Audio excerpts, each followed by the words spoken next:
trouxe também a saudação do pastor Samuel. Amém. Harmonia para todos vocês aqui. A minha viagem aqui não foi programada, ela foi assim de repente. De repente. De repente está certo. De repente está certo, né? Aí então eu já estou aqui para rever os irmãos. Chegamos Na sexta. Não foi? Ontem, né?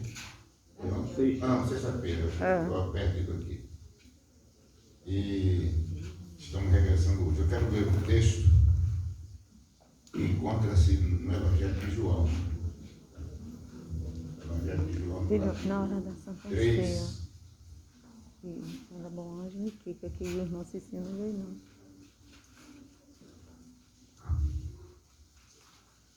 Bendito é o Senhor.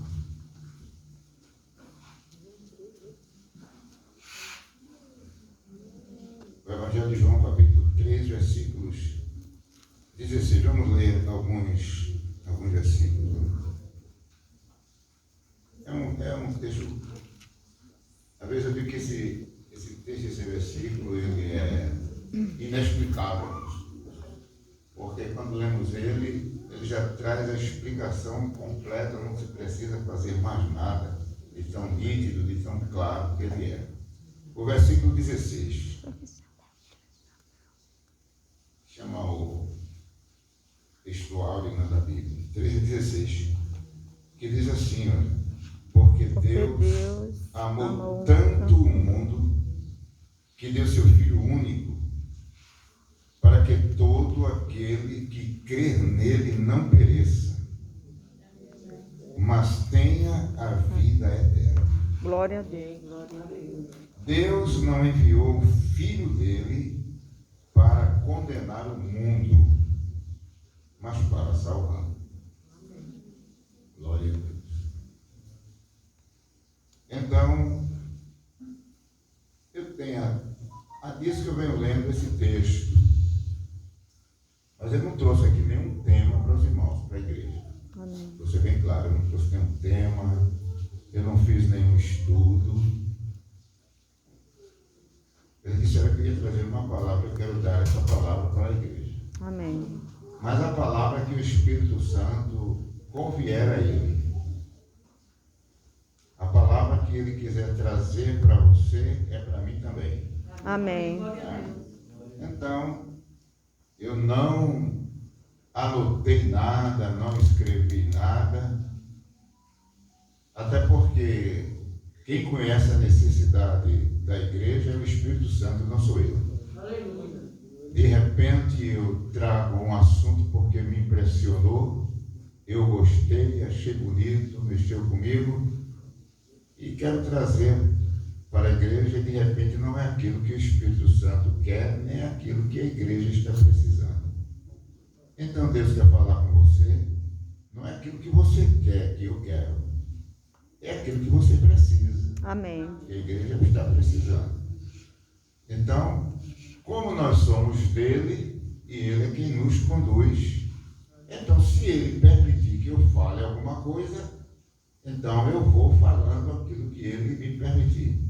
Se também ele não me der, aí vocês vão ter paciência e vou me sentar. Porque falar as minhas palavras não vai satisfazer nenhum de vocês. Verdade. Mas se for a palavra de Deus, Glória a Deus. ela vai trazer resultado. Aleluia. Glória a Deus. Ela vai corrigir, ela vai edificar, ela vai nutrir a gente e vai ser bênção. Glória a Deus. Aí então, essa expressão de João que ele escreveu, alguns anos, já bastante anos depois que Jesus tinha retornado ao céu, às vezes fico pensando, eu não sei como os apóstolos conseguiram se lembrar de tanta coisa que Jesus, no período de 3 anos e meio, falou para o povo, para os apóstolos, para os discípulos, para os seguidores. E esses discípulos, esses apóstolos, conseguiram, depois de tantos anos, escrever o que Jesus disse. Então, esse versículo parte do princípio do encontro que Jesus teve que Nicodemos teve com Jesus. Nicodemos procurou Jesus à noite.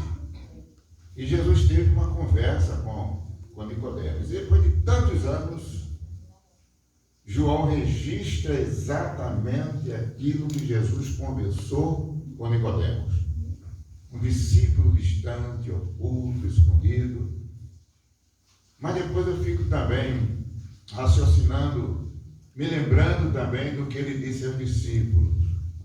Olha, vocês vão receber o Espírito da verdade, o Espírito Santo. Eu vou enviá-lo para estar com vocês. O mundo não conhece, nem tampouco pode receber, mas vocês vão receber.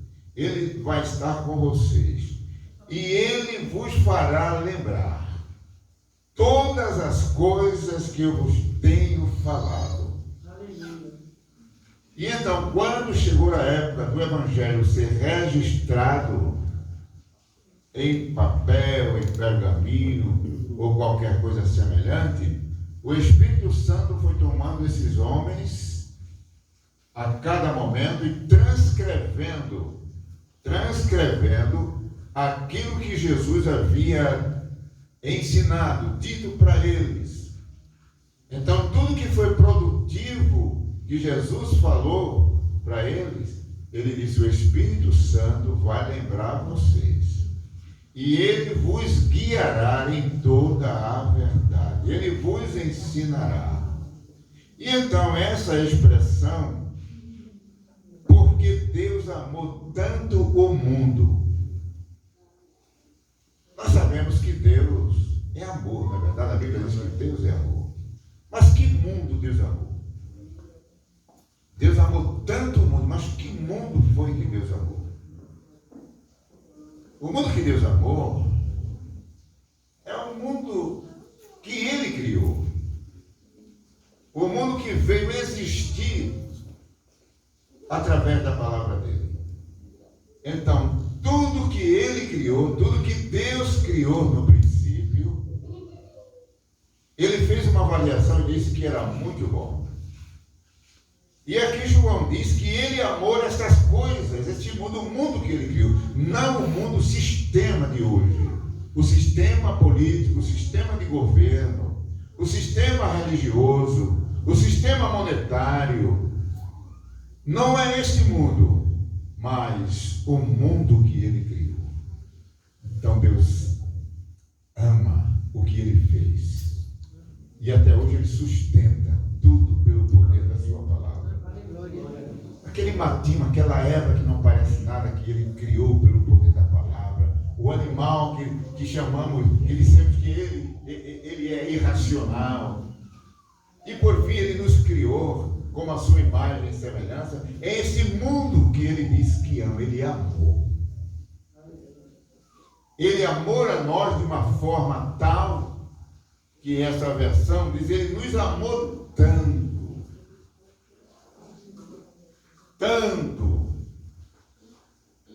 que ele se vestiu de Jesus, ele se vestiu numa roupagem humana para desfazer as obras do diabo aqui, na vida de cada um de nós. Glória a Deus.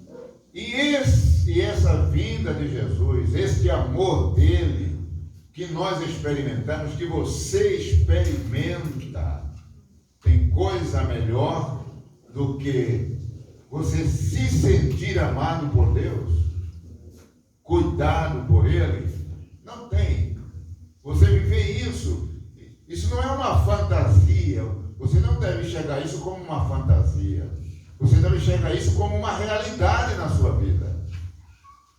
Então, Deus amou o mundo amou tanto, que deu o seu Filho único, para que todo aquele que nele crer não pereça, ou seja, não morra, ou seja, não seja condenado, mas tenha a vida eterna. Glória a Deus.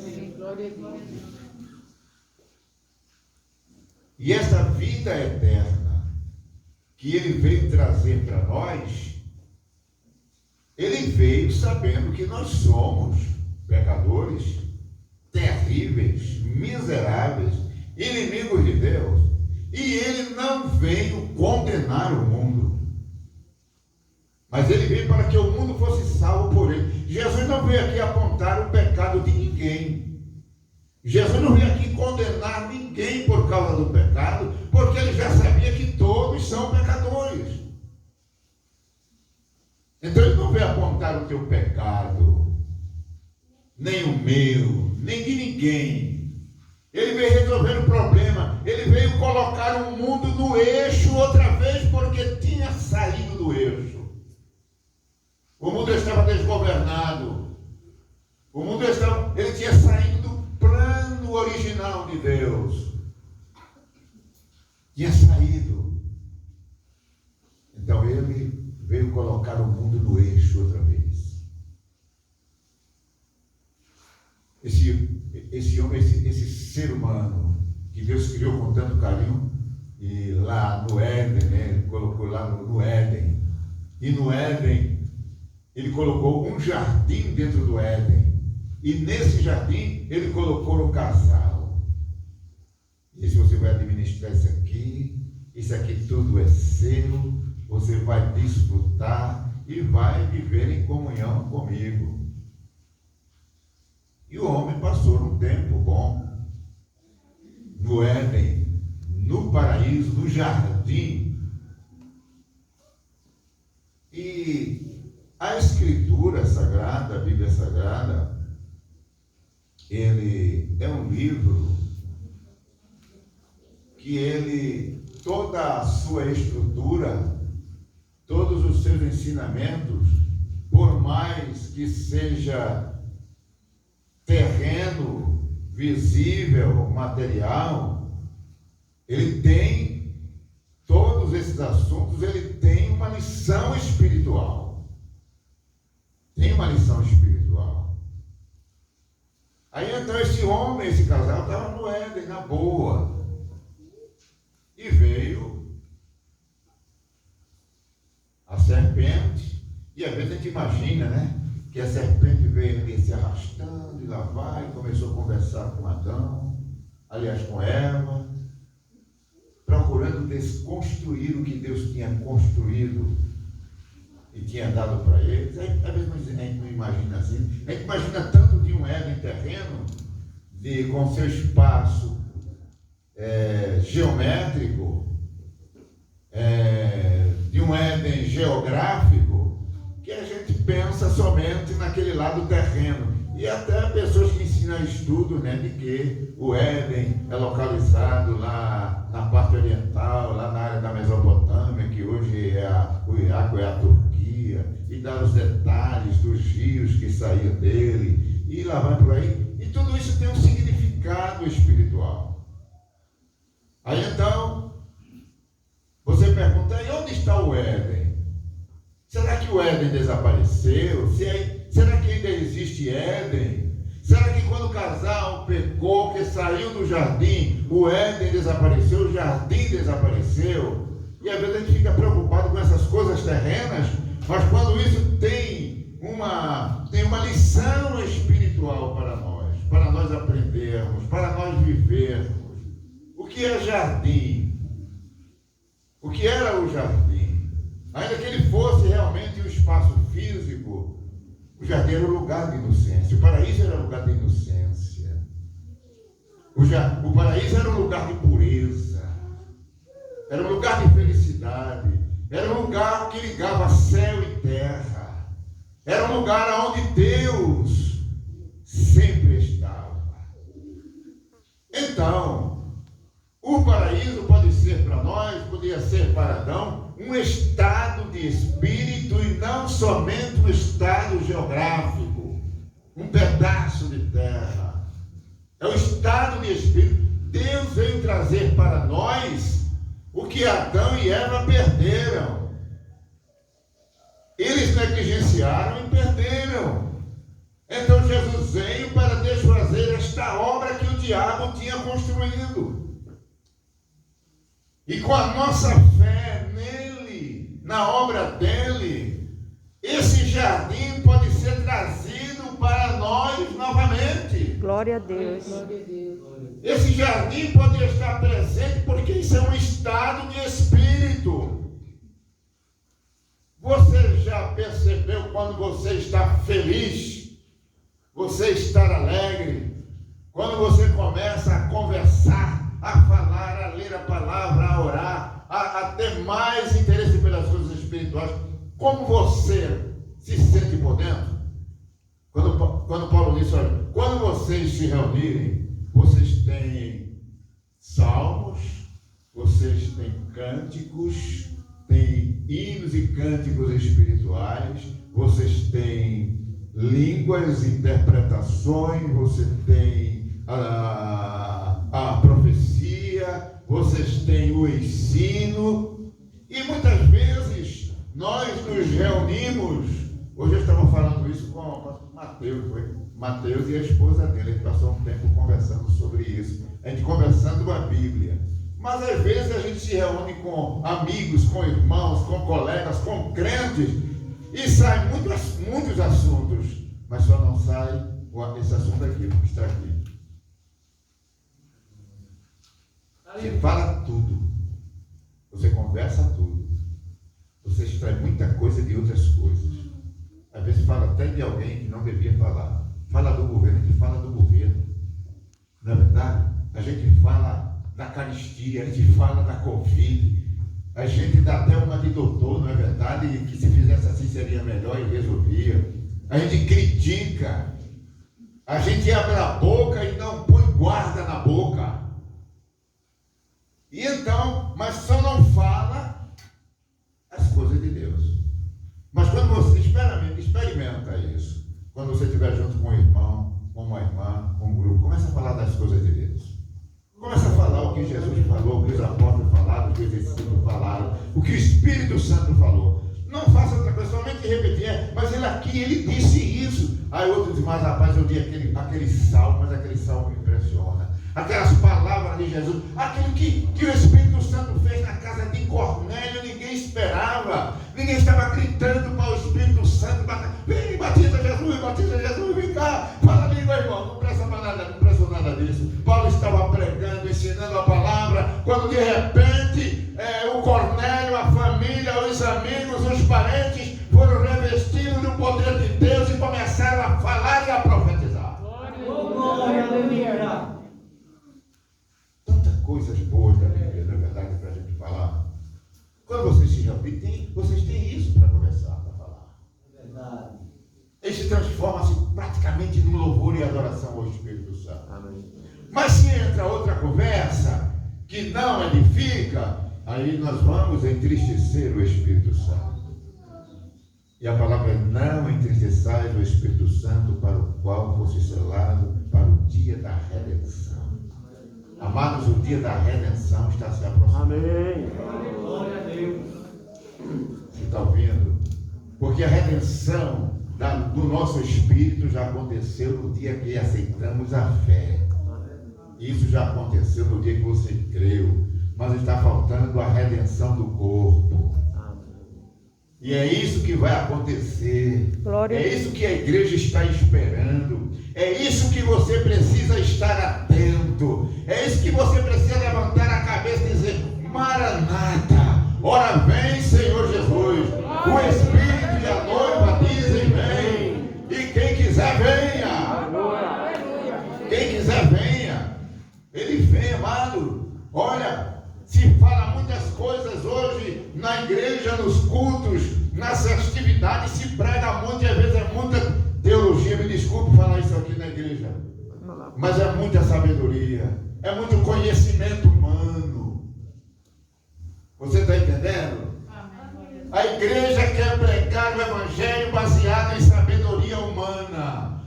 A igreja quer pregar o evangelho baseado em conhecimento, quer provar ao mundo que aqui nós temos conhecimento humano também. Nós queremos provar ao mundo que nós temos sabedoria também para pregar. Você está entendendo? Então nós começamos a pregar sabedoria. O mundo tem sabedoria terrena, o mundo tem conhecimento terreno, o mundo tem esses conhecimentos que nós temos também. O mundo tem, mas o mundo não tem o que a igreja tem. A A igreja tem o evangelho de poder, e é esse evangelho que precisa ser anunciado ao mundo, porque ele não tem. E é esse evangelho que muda, que transforma, que quebra, que arrasa o pecador, quebra o vaso e faz o outro. Glória a Deus. Este evangelho, o mundo não tem poder. Não tem, o mundo não tem. Não conhece.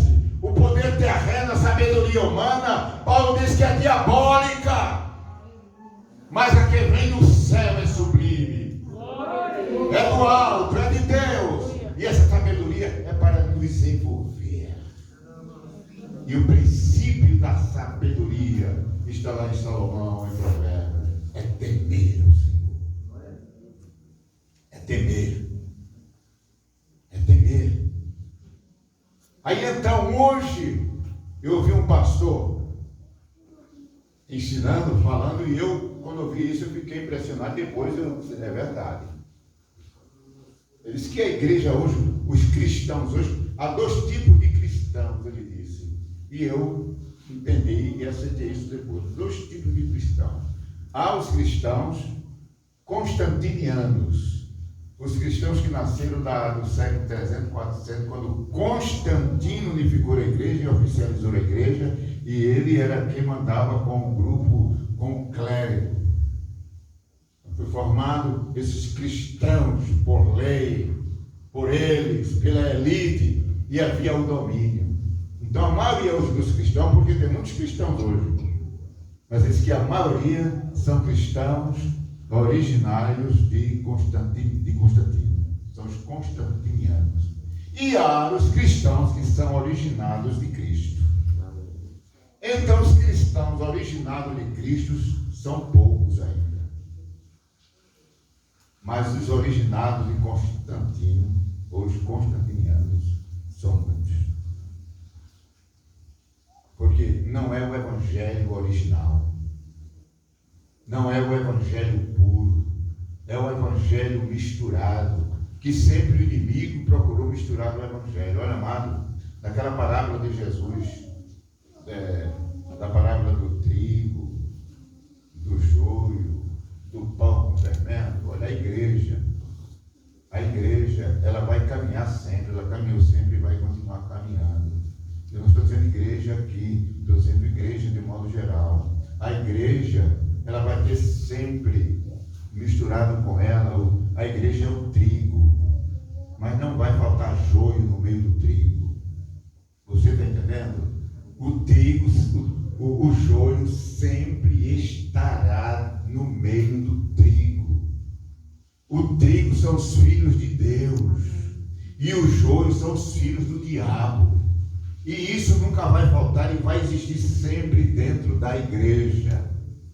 Os discípulos quiseram, quando viram o joio no meio do trigo, disse: não foi trigo que o Senhor plantou a boa semente?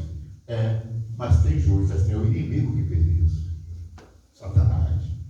Então Satanás joga o joio dentro da igreja. Os crentes despreparados, desprevenidos, não vigilantes, liderança. Então o diabo vem e joga o joio no meio do trigo. Então, trigo e joio na igreja. Ele disse: o Senhor quer que nós que a gente vá arrancar o joio? Ele disse: não. Isso vai ficar até o tempo final. Joio e trigo estarão juntos até o dia da colheita final.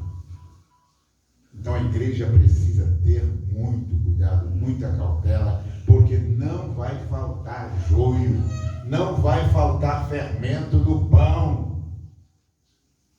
O pão é feito do trigo, o pão representa os filhos de Deus. E vai ter sempre o fermento lá fazendo a desordem. Então, vai ter sempre o joio no meio do trigo. Vão caminharem juntos. Agora, no final, vai haver separação. Que não é o pastor, não é ninguém que vai fazer.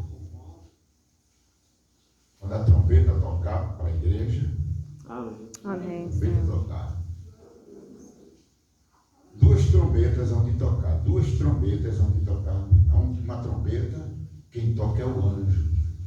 Esse anjo, quando tocar a trombeta, é para juntar os judeus. O toque da trombeta vai juntar os judeus dos 4 cantos da terra. E aquela palavra que diz: vinde benditos, está lá em 24 de Mateus, vinde benditos de meu Pai, possuir por herança o reino que está preparado para vós desde a fundação do mundo. Isso aí é para Israel, porque a igreja, Deus tem 2 famílias na terra. Uma é Israel, é um povo de Deus, Israel, e tem outro povo de Deus aqui na terra, que é a igreja. O plano de Deus para Israel é um plano terreno. É um plano terreno. Desde que Israel tornou-se nação, Deus projetou, veio de Abraão, mas o plano deles é terreno. Escolheu um espaço geográfico, colocou ele lá, tirou alguém de lá, colocou eles. Então eles têm um plano da parte de Deus, geográfico, terreno, humano. É o povo que mais prospera no mundo. E o caminho para eles prosperarem era o dízimo, era as ofertas, era sustentar os levitas. A forma deles enricarem era temer, era obedecer ao Senhor e levar para a casa do tesouro o dízimo onde ele estivesse, mas só podia adorar em Jerusalém. Ainda hoje, judeus espalhados pelo mundo inteiro, os dízimos deles são enviados para Jerusalém, que lá é a casa do tesouro. É enviado para lá. E pode ver que Israel nunca cai, nunca sai do mapa, nunca é derrotado, porque o plano de Deus com Israel é esse: vinde bendito de meu Pai, gozar por herança o reino que está preparado para você desde a fundação do mundo. Israel foi escolhido desde a fundação do mundo. A igreja foi escolhida antes da fundação do mundo. Glória a Deus. Você acha que isso é pouca coisa? Você acha que isso é pouca coisa? Ele nos escolheu nele, em Cristo, antes da fundação do mundo.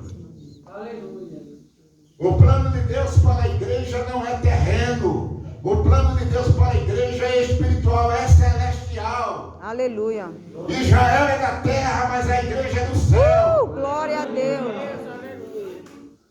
Israel tem guerra, tem luta física, humana, mas a guerra da igreja é espiritual. É com seres da maldade, espirituais da maldade. E Jesus disse: eu estarei com vocês todos Glória a os Deus. dias, Glória a Deus. até a consumação dos séculos. Então, Deus amou esse lado aqui espiritual. Olha o que é que Deus veio fazer com a gente: dar vida eterna. Criar um jardim pequeno, um jardinzinho que não é feito aquele, provisoriamente, um jardim dentro de nós. Glória a Deus. Onde não é completo, porque esse jardim não pode ser estabelecido, porque o jardim deixou de existir, esse estado de espírito deixou de acontecer, quando aconteceu a cobiça dos olhos, a cobiça da carne e a soberba da vida, o paraíso desapareceu. Aonde tem o paraíso de Deus, jardim de Deus, não existe a soberba. Não existe. Obrigado. Não existe cobiça, nem dos olhos, nem da carne, nem soberba da vida. Não existe. Mas isso está perto de acontecer. Onde nós vamos viver isento dessas coisas. É aquilo que é irreal, né? Vai se tornar-se realidade. Aqui nós passamos por várias dificuldades, na verdade, em todas as áreas. Nós sofremos, nós padecemos. Tem gente que é insubstituível. Enfrentamos lutas, enfrentamos guerra, enfrentamos desastres, economia, na área da saúde. tudo mais. Mas eles estavam conosco. Muita gente Glória a agora está Deus. exemplo da família. Meu tio tem uma neta, como acho que os irmãos aqui sabem, né? A Evelyn teve a Covid com 6 meses de gravidez, foi internada. Passou 68 dias, parece, no hospital. 30 e tantos dias entubada. Ela estava pré-óbito. Já tinham colocado na boca dela algodão. O dia que o pai dela, meu filho, foi ver ela, saiu assustado. Ela estava com algodão na boca, pré-óbito. Operaram, tiraram a criança ficou bem, mas precisa de muitos cuidados, mas ela ficou. E as orações, teve que se colocar no médico particular, porque nós não estávamos acreditando, confiando nos médicos locais. Não se confiou, se contratou um médico, disse, não, vende casa, vende carro, vende o que puder aí e paga o médico, mas tem que botar um médico aí, especialista aí, para ele acompanhar isso. E quando o médico chegou e viu o estado dela, que disse, não, o estado dela ainda é grave, mas não é grave, está grave, é gravíssimo. É pré-óbito isso aí. Então Deus foi dirigindo esse médico, lá vai, resultado, ela está em casa, se recupera. Glória a Deus.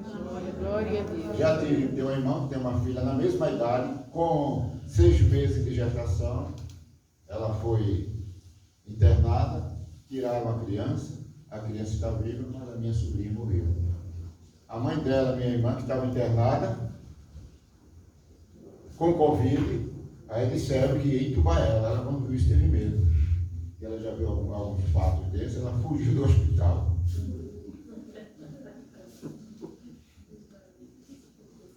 E por isso escapou. Por isso escapou. Entendeu?